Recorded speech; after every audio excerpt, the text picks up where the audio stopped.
Hello and welcome to Kingston Now. This week we're celebrating our 100th episode. In the past 2 years, Kingston Now has featured dozens of great events, organizations, and topics, and will continue to do so as we move forward. First, though, for show 100, we asked Kingston Mayor Shayne Gallo to be our special guest. Hi, Mayor. Thank you, Jimmy. Pleasure to be here. You were one of our first guests when you were running for mayor. Yes, sir. You were a guest shortly after you became mayor. And yes, sir. Earlier this year, you were a guest when we checked in with you on your 1-year anniversary of being mayor. Yes, sir. At that point, things were pretty smooth, you know, and in the past few months, there have been some dust-ups, some public dust-ups, and I'm compelled to ask you about them. Remember what I said to you at that time? It was like Sisyphus rolling the rock up a hill? Yeah. Unfortunately, I didn't get out of the way in a couple of instances. You characterize them as dust-ups. I call them as the rock coming back down. Well, it's tough because they end up on the front page of the newspaper, and then the comment section erupts with people who post, under the cloak of anonymity, and it stirs up this big cloud of dust that it seems to obscure what's going on in the city. And I wonder if you consider that the distraction that some of this stuff brings up. You made it very, very eloquently stated. I have problems with this because it is distracting for the public. And then it's my responsibility to pierce that veil of distraction by really trying to educate and inform the public as to what the issues are and what their concerns are as to how we're dealing with same. And in the last few months, unfortunately, the media has used different individuals who are not in agreement with some of the things that I've done over the past year and a half to literally sell papers. But I can assure the public that regardless of the background noise and the distractions, it's not a distraction, where it actually compromises or affects my ability or my commitment to ensure that Kingston does move forward and become the model city that I said it should be, when I was sworn in a year ago. The role of the media in this, for instance, to sell newspapers, is there any validity to them questioning your character in your response to some of these things, because that's sort of the angle they come from? No. Actually, that's very disappointing. With the exception of an incident that I had with an ex-employee, which I then subsequently took ownership for, that's so to speak, because I can say that I'm an attorney as well as a mayor. And I have an ethical duty and responsibility, to be consistent with what is necessary to practice law, and I find it disturbing that people make accusations without even the courtesy of a phone call, and that I think speaks volumes in terms of hopefully the public. Most of the public I know, and when they respond to these kinds of allegations, are well aware of what I've done, as an attorney, what I've done, prior to being sworn as mayor, and what I've been doing, for the community, since I've been in office for the past year and a half. The media can slant things a certain way, and if people take their representation of you strictly from the media, they may not be getting the whole picture. But I see you out and about in the city all the time. What is your experience when you walk up to someone and they shake your hand? Very gratifying, very humbling. During certain periods when some of those instances had occurred, I took the criticism constructively. The seniors, the clergy, kids, professionals, business persons, citizens, the not-for-profits. I was very gratified. No matter where I go, I'm treated very well and with respect as mayor. And unfortunately, those who do use the media to attack my character have a tendency not to phone my office, not to ask me a question about an issue that they have a concern over. They make conclusory allegations without the facts, and the media provides them as a forum, to do that. So the media, the Kingston Freeman, the Kingston Times, literally facilitate, they enable, and they're codependent, with those who they use to try to discredit myself or any other elected official. And it's very frustrating, and the public doesn't deserve it. Not nowadays when you have problems of everything from infrastructure decay to you're worried about the tax base. People are losing their homes because they can't pay taxes. People are unemployed. People can't afford to pay for health insurance. And when you put those day-to-day bread and butter issues in perspective, and then you have a home depreciating in value because it's near a sinkhole, you want your elected officials to discuss their concerns in a civil manner. You want each elected official to communicate not by using the papers And 3 aldermen particularly in the council have not made an effort, no matter what the issue is, to contact my office. They use the papers to then try to ask questions and posture and grandstand for political purposes. So it's very frustrating, and I think sometimes it is confusing for the public, but I think you hit it on the head. By me going out there, and I'm at events usually on Saturdays. I sometimes have 4, 5, 6 events. We have some events. Tonight I have to go out. I was out last night. I was out the night before. So the public sees me out there. And we've done a lot of good things with our programs for seniors and for the kids, be it with the rec department. I established a senior council where we put on barbecues, put music back in the parks. We've created food pantries, okay, at all the senior residences. We're trying to work with Community Action to be able to address the shut-ins, work well with Reverend Kelly from United Methodist Church, Darlene Kelly. So those are all positive things, as well as focusing on the BEAT initiative that I proposed 2 weeks ago, okay, for the revitalization of Midtown. I'd ask the media to focus on those positive initiatives. Mayor, thank you for your honesty in addressing this issue, and let's talk about some of the work that you've got ahead of you and some of the work that you've been doing as mayor. My pleasure. This is Kingston Now. More with Mayor Gallo when we return.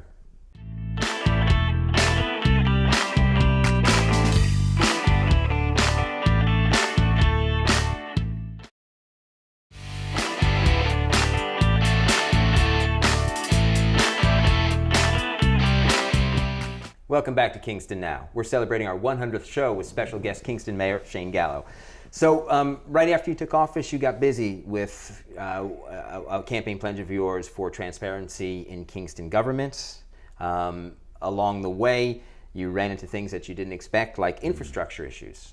And sinkhole is probably a word that you weren't fully familiar with before you got elected, but you're familiar with it now. Well, we spent last year, most of last year, trying to restructure our government to be more transparent, more accountable, more accessible to the public. And I think we've achieved that to an extent. New time and attendance procedures to avoid the fraud that had occurred in the fire department, the police department going forward. And then we got hit with the infrastructure issues right at that time, which kind of threw us off from doing what we really wanted to do in terms of trying to really promote the economic development and the quality of life of Kingston. So we still were able to that end as we get further on into our discussion. But at the end of the day, the sinkhole last year, okay, we were fortunate to get over $1 million from the federal government. It's about a $3 million project. In September, we'll be relining the sanitary line. The Washington Avenue tunnel has been repaired. There's no problems with that. The new sinkhole on Gilead Street has no nexus, there's no connection, okay, to the problem on Gilead Street. I mean, thank goodness, thank God. So after we reline the sanitary line, under the Washington Avenue tunnel, which is 80 feet down, you have the stormwater and then sanitary. And what you have to do then is now we have to reline the sanitary line. After we do that, then we will be relining the Tannery Brook, which goes up Linderman Avenue. This is another further step of the project to mitigate the influx of massive volume of stormwater that comes from the higher elevated area of that part of the city. So you had the transparency, which I think we've been really focusing on, and we're continuing with putting in measures to avoid such fraud and the scandal that occurred in fire and police respectively. We have a new sinkhole, even though we would complete it okay, we're working along with the Washington Avenue, we're progressing very well. That's on Gilead Street. And what happened was there was a collapsed sewer pipe between the Washington Avenue tunnel, which ends at Gilead Street, and the Wilbur sanitary line. And what we've been doing is to avoid the infiltration of contaminated material to go into the Twofskill Creek, we have a bypass pump, which is putting in a sanitary line, which is then feeding in down to our line on the Wilbur and into the treatment plant. I received word today that we did find the collapsed pipe. We're putting in the new pipe. And the work is continuous. It's right now about $5,000 a day. So we're already $50,000 into this project. I'm going to request that Council President Noble create a committee of particularly the 5 council persons for the 5 wards in the city that primarily have stormwater runoff problems causing serious decay of our infrastructure.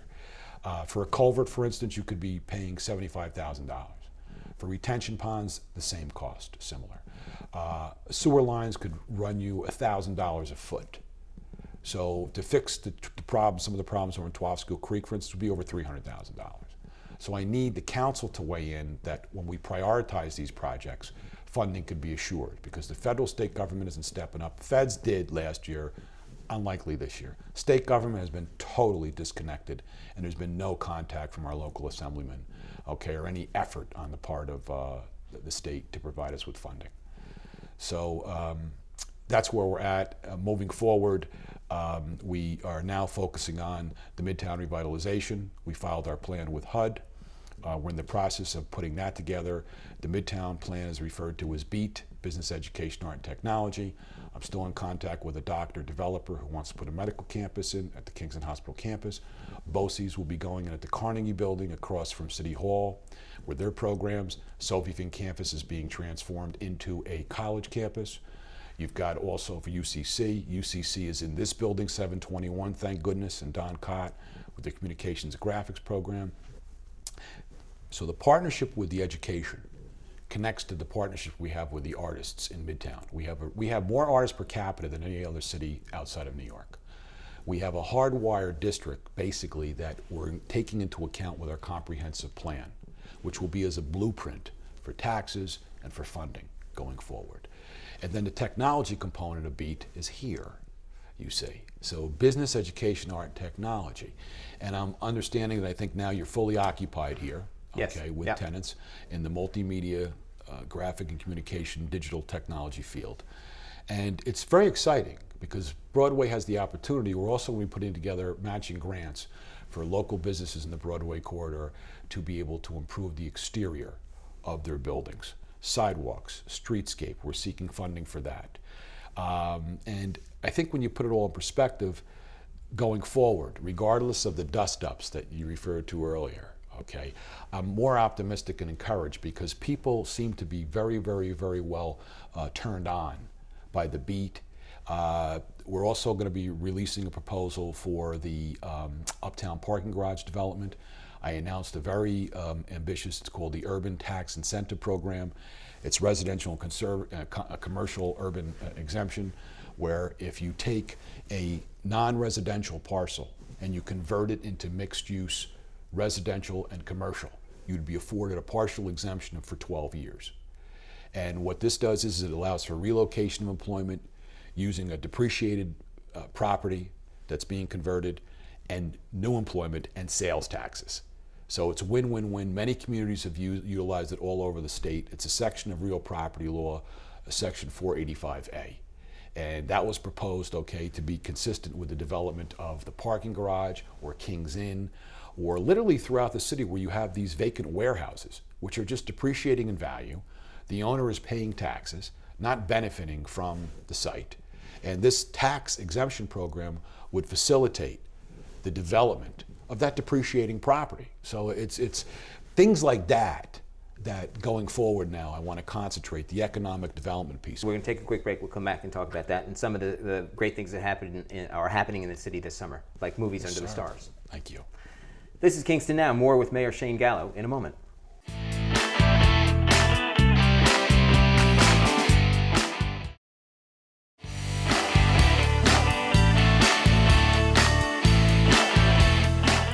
You're watching Kingston Now. With us again is Mayor Shayne Gallo. Early in the program, we were talking about, I see you out at all these great activities. One of the things I've seen you out is movies under the stars, which is an amazing thing. You have this giant inflatable movie screen that you move around the city and show movies for free on Friday nights. It's great. Given the economy, given people's lives now, to be able to go to a city park or a venue and to be having a free movie with your family under the stars, it's fantastic. It's also music in the parks, as I stated earlier, was started under the auspices of the Senior Advisory Council. So we have a very good program up until the end of August. At that time, what we're going to do is we're going to have a Taste of Kingston, where we're going to showcase all the restaurants in Kingston. And it's all about cultural tourism as well. So the Kingston Festival of the Arts with the tent, it's down here in Midtown, Sansaria tent, Kerry Hendrickson, Bob Earhart. We're very excited because they're bringing in a plethora, quite a bit of talent, okay, for that weekend. And so you have the movies, you have the music, you're going to have the taste at the end of the year. 2 weeks ago, we had the 4th of July celebration, which my understanding, we had thousands more than last year. And a very family-oriented crowd. I can guarantee you had 3 more than last year. It was my wife, myself, and my son were there. There you go. Yeah. And then that Friday night, we had the Hudson Valley Philharmonic. Okay, and that was magical. There were 1,500 people there. We anticipated we'd be bigger next year. It was right across from the police station on Garrigan Drive in that field. So you have, and we have all kinds of water recreational activities. You have the Friday night market, which is down at the waterfront, which opens up the galleries. There's the first Saturday down there. We just had a movie under the stars, Casablanca, this past weekend up on Wall Street. So you have all of these free activities that people could take advantage of. And these activities, when I was a kid, we had them. But it's all through volunteers, it's all through donations, which I think reflects in the last year and a half a very positive change throughout the city. And the energy where people literally call my office, what can I do? I want to help you out. And I'm gratified by that. So I think people are very receptive to trying to address quality of life, because without a quality of life, you don't attract newcomers, you don't attract business. Without having a strong educational system, you don't attract. Without having strong health care, which is what we're trying to propose with the medical academic affiliate, you don't attract.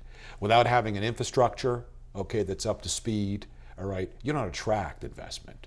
And without coming up with tax incentives, okay, or other kinds of tools to be able to draw investors to our community, you can't do it.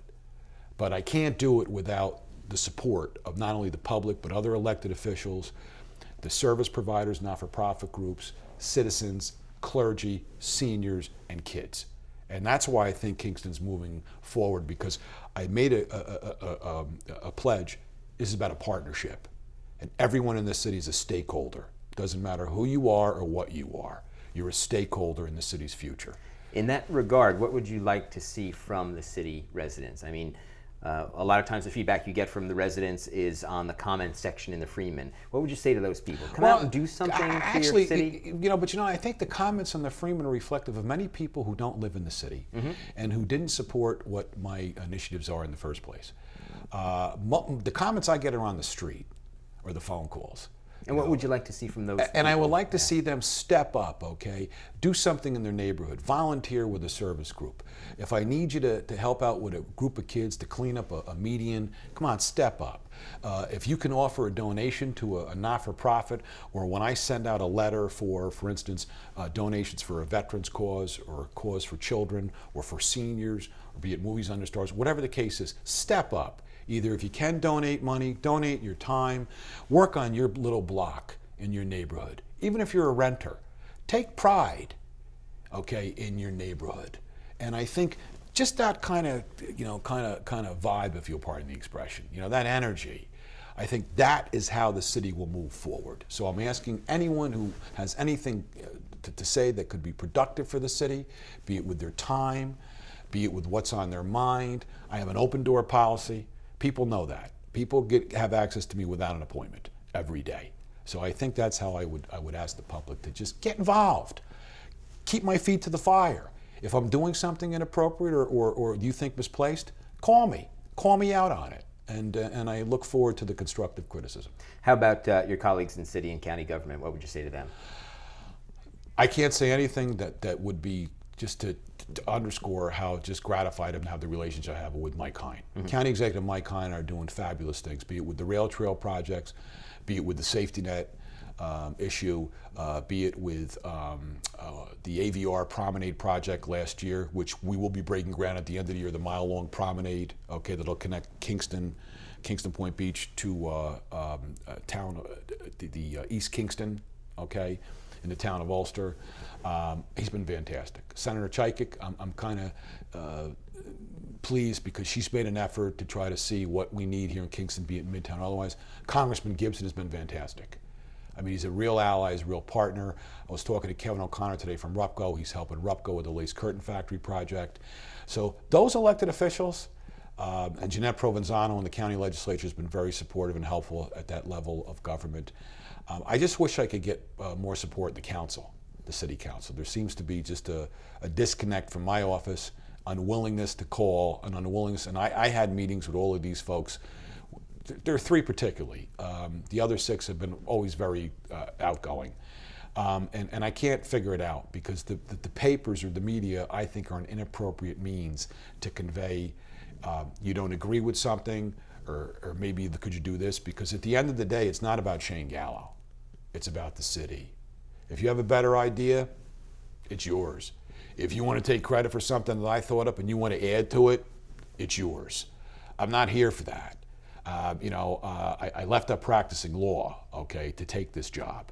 And people don't know what it's like until you get here.